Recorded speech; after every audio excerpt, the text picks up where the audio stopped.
पानी कमिला किंतु आसिला सबुठारु बड़ सत।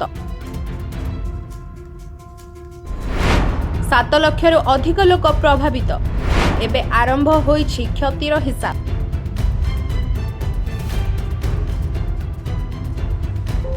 ओडिशा रे बन्यार पानी धीरे धीरे कमुथिबा बेले एबे सामना को आसुछि बन्यार प्रकृत चित्र। सरकारक तथ्य अनुसार प्राय 20टी जिल्लार 7 लक्षरु अधिक लोक एही बन्यारे प्रभावित होइछन्ति।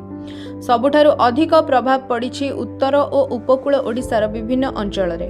बालेश्वर, भद्रक, जाजपुर, केन्द्रापड़ा, मयूरभंज सह अनेक जिल्ला रे नदीर जलस्तर बढ़िबारु गाँ और चाष जमी जलमग्न होइथिला।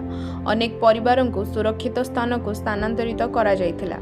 एबे पानी कमिबा परे प्रशासन आरंभ करिछि क्षति आकलन। अधिकारी माने गाँ गाँ बुली घर, चाष जमी, रास्ता, सेतु, स्कूल, विद्युत व्यवस्था और अन्यान्य सरकारी संपत्तिर क्षतिर तथ्य संग्रह करुछन्ति। एही आकलन परे ही स्पष्ट हेब बन्या केते बड़ क्षति करिछि और केउ अंचल को केते सहायता दिया जिवो।